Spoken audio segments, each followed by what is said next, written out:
सुप्रभात मित्रों, आज प्रातःकाल रविवार 9 बजे फेसबुक लाइव पर आपका स्वागत है। मित्रों, जैसे आप जानते हैं, हम हर रविवार के दिन प्रातःकाल 9 बजे फेसबुक लाइव पर जीवन में प्रयोग होने वाली, घटित हो चुकी या भविष्य की कुछ संभावनाएं, क्रियाएं, कर्म, इस तरह की बातें जिनसे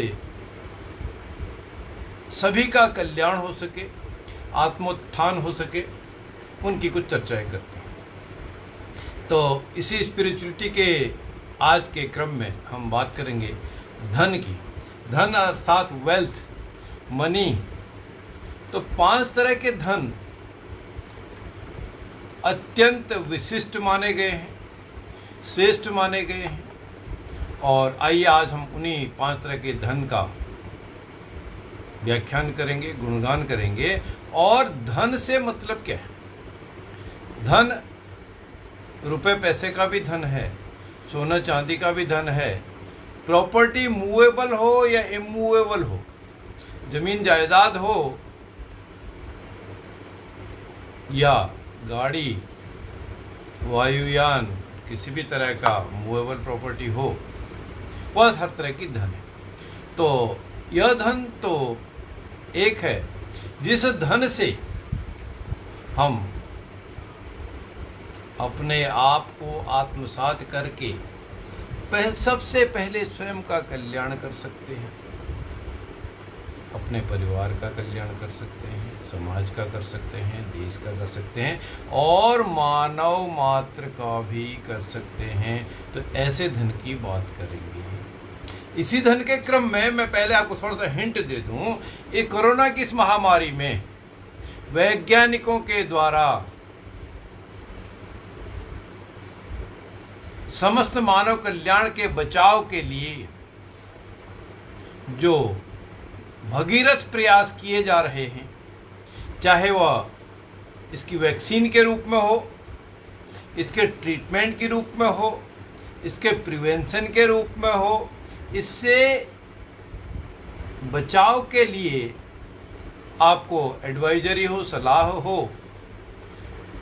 अनफॉर्चुनेटली कोई बीमार पड़ ही जाती है, उसका नैदानिक उपचार हो, ज़रूरत होने पर हॉस्पिटलाइजेशन में भी उचित मार्गदर्शन, उचित ट्रीटमेंट हो, ताकि कहने का मतलब है कि इंसान को बचाने की हर तरफ से प्रयास इन वैज्ञानिकों के द्वारा, चिकित्सकों के द्वारा, डॉक्टरों के द्वारा किया जाता है। वह भी एक तरह का धन है।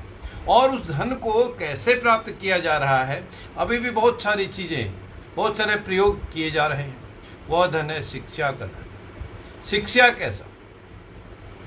शिक्षा का धन सभी धनों में प्रधान माना गया है।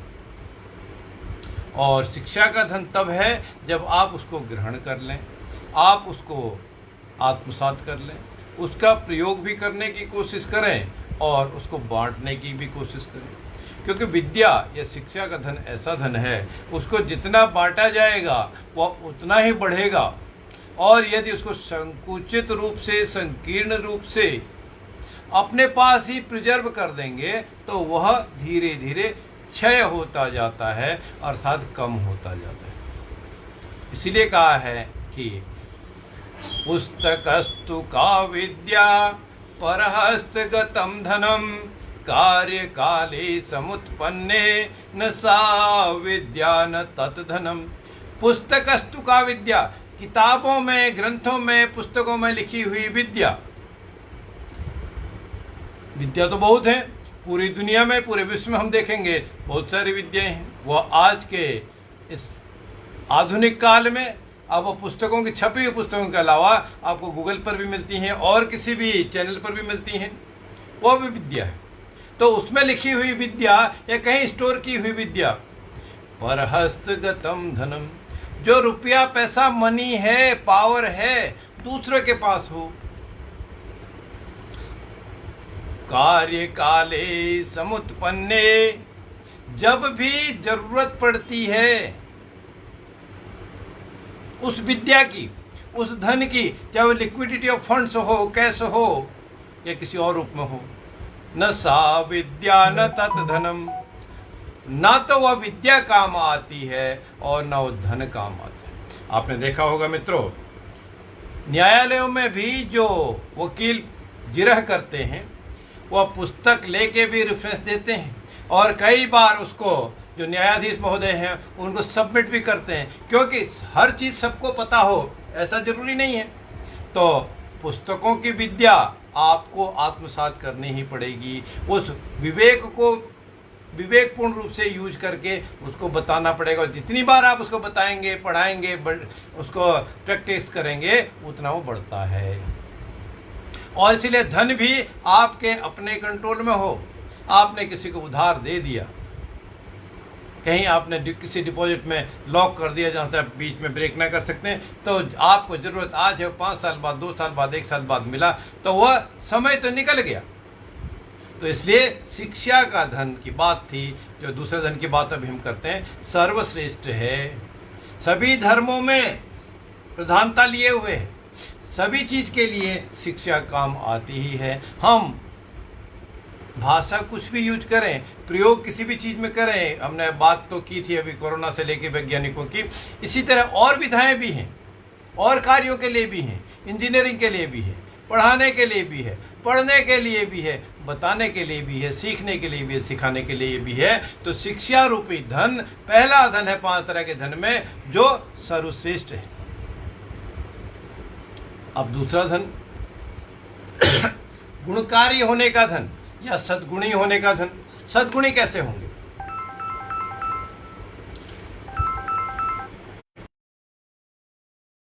फोन में व्यवधान हो गया। चलिए, सद्गुणी कैसे होंगे? गुण, गुणकारी एक दवा कड़वी भी होती है।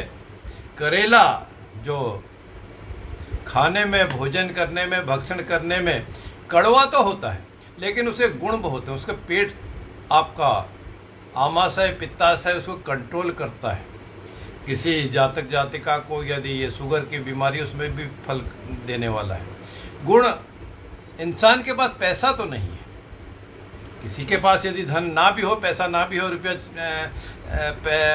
चांदी, सोना चांदी ना भी हो, तब भी वह आपको सुमार्ग बता दे कि इस मार्ग को अपनाने से, इस मार्ग पर चलने से खतरा कम है, इस मार्ग को अपनाने से आपका जयकारा हो सकती है, आपकी वृद्धि हो सकती है, समृद्धि हो सकती है, आपका मान सम्मान बढ़ सकता है, या पर्टिकुलर इस काम को करने से, किसी असहाय की सेवा कर देने से, भूखे को, प्यासे को जल अन्न दे देने से गुणकारी है। कोई मार्ग में किसी भी वजह से भटक रहा हो, उसको हम थोड़ा सा कोशिश कर दें कि उसको सद्मार्ग पर ला दें, वहाँ से प्रिवेंट कर दें। कोई एक्सीडेंट होने की स्थिति में हो, वहाँ पर आप कोई अलार्म रेज कर दें।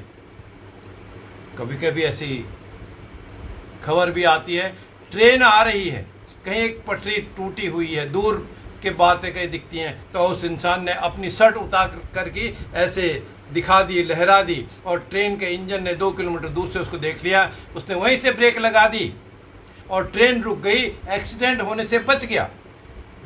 तो यह भी एक गुणी होने का कार्य। कुछ लोग कहते हैं भैया हमको क्या करना है, पैर में ठोकर लगी, चलो हट के चले गए। दूसरे तरह के लोग भी हैं, उस पत्थर को, उस ईंट के टुकड़े को, उस गड्ढे को ढकने का, हटाने का कोशिश करते हैं, ताकि उनको तो चोट जो लगी, दूसरा उससे बच जाए, या वहाँ पर कुछ ऐसा मार कर देते हैं। तो सद्गुणी होने के हैं, दूसरा कुछ भी करते जाए।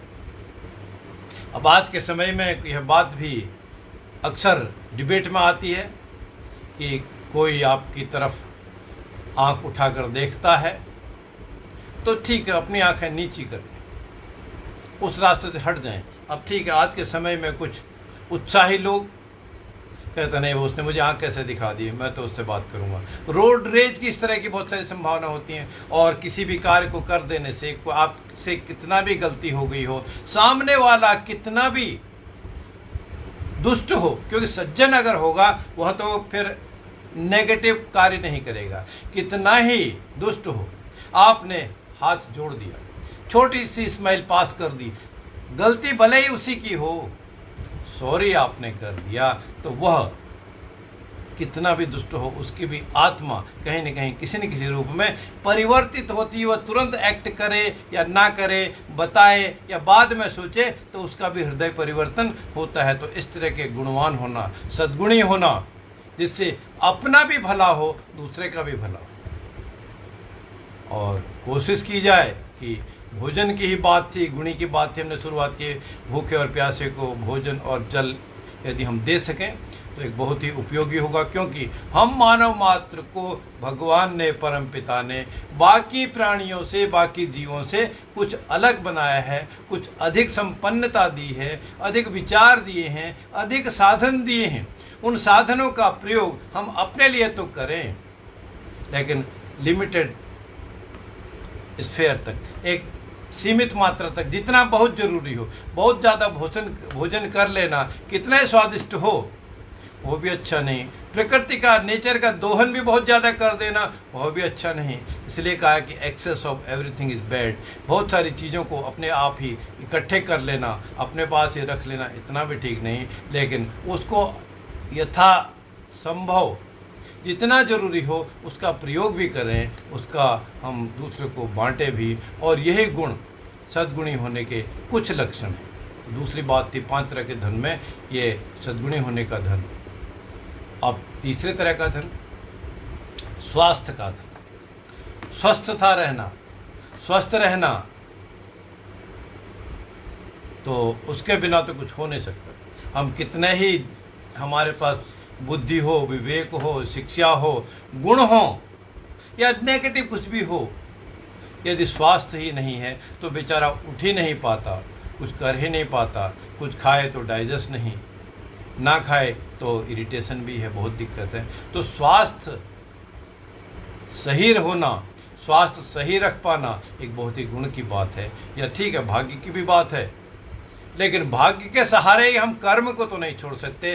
कर्मवान होना एक बहुत ज़रूरी है। कर्महीन जो होगा, सभी चीज़ों का उसमें डेफिशिएंसी, डिटीरियोरेशन तो होगा। इसलिए स्वास्थ्य को जैसे भी, जिस रूप में भी आप ठीक रख सकते हो, आप जानते हैं तो अच्छा है। बड़ों की बात सुने, अपनों की बात सुने, अपने हितकारी लोगों की बात सुने, ज़रूरत होने पर चिकित्सकों को भी सलाह लें। और इस तन को, बॉडी को किसी न किसी रूप में हिलाते डुलाते रहें। क्योंकि जब हिलना डुलाना बंद हो गया फिर तो बॉडी हो गई। तो उसको बॉडी होने से बचाएं। जब तक का जितना समय जिसका भी दिया हुआ है, ऊपर वाले ब्रह्मा जी ने जितना समय लिखा है, तब तक इस शरीर को हिलाते डुलाते रहें, मन से भी, कर्मों से भी। और कोशिश करें हर अंग 24 घंटे में कम से कम कुछ बार तो हिल जाए। मैं 1 या 10 बार या 100 बार नहीं कह रहा हूँ, कुछ बार तो हिल जाए। चाहे बाणी ही हो, आपके दांत ही हो, नाक ही हो, उंगलियां ही हो, आँखें ही हो, शरीर के पैर ही हो, कमर ही हो, पीठ ही हो, कुछ न कुछ रूप में उसको हिलाते रहें। अब हिलाने का मतलब झकझोर देना नहीं। हाँ, उसके अलावा चाहे आप और कोई मुद्राएं करते हैं, कोई क्रियाएं करते हैं, प्रायोगिक रूप से करते हैं, मानसिक रूप से करते हैं, उसको भी करें। कहने का मतलब सिर्फ इतना ही है, सबसे पहले अपने स्वास्थ्य का ध्यान रखें। अपने स्वास्थ्य को तो ठीक रखें, तंदुरुस्ती तो बनाए रखें। इसलिए वो उर्दू में कहा है कि तंदुरुस्ती 1000 नियामत है। तो इसलिए तंदुरुस्ती है, तभी आप दूसरे के बारे में कुछ कर सकेंगे। तो स्वास्थ्य रूपी धन, इसको सजो के रखें, इसका आप नियमित रूप से अभ्यास करें और इसको यथासंभव आखिरी सांस तक बनाए रखने की कोशिश करें, ताकि आप स्वयं पर भी बोझ ना हो, दूसरे पर भी बोझ ना पड़े। तो यह तीसरा धन था हमारा 5 धनों में से, शिक्षा धन, सद्गुणी होने का धन और स्वास्थ्य का धन। और अब अगला जो चौथा धन है हमारा, बहुत सारे धन हैं, हम कुछ लिमिटेड धन की बात आज कर रहे हैं, वह है सील का धन। सील अर्थात चरित्र का धन, कैरेक्टर का धन। कैसा मेरा चरित्र है वैसे ही मेरे पास विचार भी आएंगे, वैसा ही मेरा एक्शन भी होगा, वैसा ही मेरा भोजन भी होगा, वैसा ही मेरा व्यवहार भी होगा। और जैसा मेरा भोजन है, भक्षण है, विचार है, दोस्ती है, चरित्र है, वैसा ही तो मुझे मिलेगा। क्योंकि किसी साधु के, योगी के पास आप जाते हैं, उसके तो सज्जनता है, उनका काम तो आशीर्वाद देने का है, उनका काम तो वही सद्गुण बताने का है, उनका काम तो परमपिता में ध्यान लगाने का है, भूखे को भोजन यथासंभव देने का है, प्यासे को जल देने की बातें हैं। और दूसरा, साधु महाराज के अलावा, साधु महाराज के सज्जन पुरुष के अलावा कोई दुष्ट प्रवृत्ति का है, उसका काम कहीं पिक पॉकेटिंग का है, कहीं छीना झपटी का है, लड़ाई झगड़ा करता है, छोटी बड़ी किसी भी तरह की चोरी करता है।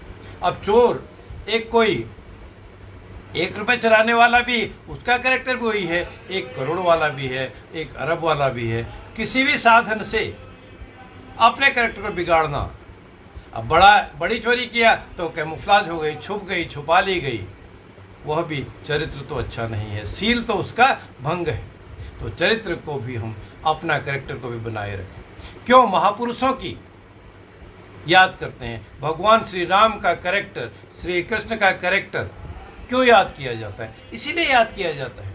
और उसी में नारद मुनि का कैरेक्टर भी हम जानते हैं, क्योंकि नारद मुनि का कैरेक्टर कुछ डिफरेंट था, वो दोनों तरफ से काम करते थे। लेकिन भगवान राम का चरित्र, श्री कृष्ण का चरित्र, महाभारत से, गीता से भी अगर हम बात करते हैं, वो भी शिक्षा मिलती है। हनुमान जी का चरित्र सेवा का ही चरित्र है, उधर विभीषण का चरित्र और रावण का चरित्र, सारी बातें हमको दिखते हैं। दुर्योधन का चरित्र और युधिष्ठिर का चरित्र, तो ये सारी बातें हम अगर हम ध्यान रखते हैं तो उसको अंततो गत्वा लास्टली वही कुछ मिलता है, क्योंकि जो बोया है वही तो पाएगा।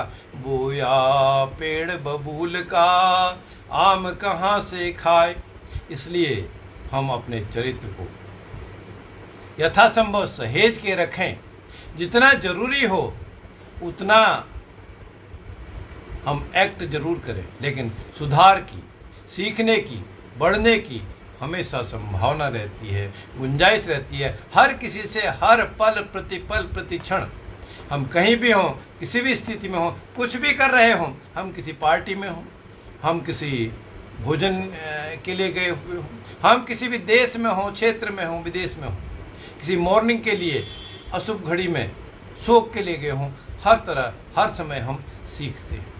और वही हम अपने आप को आत्मसात करके किसी न किसी रूप में चरित्र का भी हम निर्माण करते हैं, जिसके लिए हम स्वयं ही उत्तरदायी हैं। हम चरित्र का नाश करें या चरित्र का विकास करें, यह सब हमारे ही हाथ में है। और यह बात भी सही है कि जैसा हमारा चरित्र होगा, जैसा हम में सील होगा, जितनी लज्जा होगी, जितनी आंखों की शर्म होगी, उसी तरह से आपको रिस्पॉन्ड भी मिलता है। ऊपर वाला भी वैसे ही देता है, मित्र भी वैसे ही देते हैं, वैसे ही मिलते हैं, समाज भी वैसे ही मिलता है। वो रिफ्लेक्शन तो होता ही। इसीलिए कहा है कि दूसरे से बात करने से पहले, दूसरे को उपदेश देने से पहले अपने आप को एक साफ दर्पण में उतार तो लो, एक साफ दर्पण में देख तो लो। अपने आप का, अब शरीर का, मन का, मस्तिष्क का, विचारों का आकलन तो कर लो।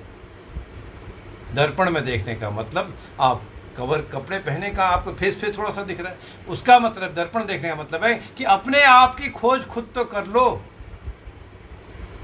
चलिए, अब जो आखिरी धन आज का है वह संतोष का धन है, संतोष रूपी धन है। कहा है संतोषम परमम सुखम। सेटिस्फैक्शन बहुत कुछ है, बहुत कुछ नहीं है, कुछ मिला, कुछ दिया, कुछ खोया, कुछ पाया। उस हर चीज को यदि हम अपनी व्यथा के रूप में ही, अपनी प्रोग्रेस के रूप में ही केवल देखते रहें तो संतोष मित्रों नहीं आएगा। फिर क्या करना है? यस, जितना हमको मिला, वो चाहे भोजन रूपी हो, कैश मनी, रुपया, सोना चांदी, धन दौलत, संपत्ति के रूप में हो, स्वास्थ्य के रूप में हो, परिवार के रूप में हो, या और भी किसी के रूप में हो, वह आपके अल्टीमेटली कर्म फल ही है। कर्म फल का सिद्धांत भी कहता है, जैसे कर्म करेगा वैसे फल देगा भगवान। ये है गीता का ज्ञान, यह है गीता का ज्ञान। तो इसलिए जैसे कर्म किए हैं, जितने कर्म किए हैं, उसका रिजल्ट तो मिलेगा। और कुछ रिजल्ट तुरंत मिलता है, कुछ रिजल्ट आज मिलता है, कुछ आने वाले समय में मिलता है, कुछ बाकी स्पेन ऑफ लाइफ जितना जीवन शेष है उसमें मिलता है, और जो बच जाता है फिर भी उस आपके कर्मों का फल वो आने वाले नेक्स्ट जनरेशन में, नेक्स्ट जीवन में, जिस भी रूप में जहाँ भी वह लेगा जन्म, उसको मिलता है, क्योंकि आत्मा तो अजर अमर है। मेरे परम मित्र डॉक्टर सुरेंद्र शर्मा जुड़े हैं, उस बात को बताएंगे कि ये जो मैंने कुछ तुरंत मिला फल, कुछ आगे मिलेगा, कुछ अगले जन्म में मिलेगा, क्योंकि ज्योतिष के जो विद्यार्थी हैं, ज्योतिष में यही रिबर्थ का सिद्धांत बताया गया है, उसी से दशा निकालते हैं हम, समय निकालते हैं, इसलिए क्योंकि सारी चीज़ों का फल आज ही नहीं मिलता। हाँ, आज भी जो हमको कुछ चीज़ें मिल रही हैं वो हमारे पास्ट लाइफ की भी मिल रही हैं, पास्ट डेज की भी मिल रही हैं, पास्ट टाइम की भी मिल रही हैं। इसलिए जितना जो कुछ भी मिलता है अपने कर्म पूरा करने के बाद उस सब को भगवान का, परमात्मा का, परमपिता का आशीर्वाद मान के उसको हम ग्रहण करें, और जितने में भी है, जो कुछ भी है, जैसा भी है, उस पर संतोष रखें, तो एक पूर्णता की तरफ हम आगे बढ़ते हैं, पूर्ण पुरुष की तरफ आगे बढ़ते हैं। और जब पूर्णता मिलती है, संतोष मिलता है, संतोषम परमम सुखम, सही ही कहा है। मित्रों, आज रविवार के दिन इतनी ही बात करेंगे। आप सब सुनते हैं, देखते हैं और अपना टाइम निकाल के कोशिश करते हैं इसको लेने की। मुझे उम्मीद है कि हाँ, जो भी बात आज हमने 5 तरह के धन के रूप में बात की, इसमें से आप सारी बातें जानते हैं और आप प्रयोग भी करते हैं। फिर भी मेरा काम क्या है कि हर रविवार के दिन इन्हीं बातों को लेके, जिन बातों को आप अक्सर जानते हैं, क्योंकि जो नई बात है उसको सीखना सिखाना थोड़ा सा दुष्कर कार्य भी होता है, कभी कभी इंटरेस्टिंग नहीं भी होता है। तो इसलिए उन्हीं बातों को निकाल के सभी को यदि झकझोर दिया जाए, फिर से याद दिला दी जाए, तो ट्रेन छूटने से बच जाती है। 11th आवर में भी अगर दे दिया जाए तब भी वो छूटती हुई ट्रेन को पकड़ने की कोशिश तो कर ही सकता है। यही कार्य है। आज के लिए हम इतनी बात करेंगे। जय राम, जय जय श्री राम, जय जय श्री राम।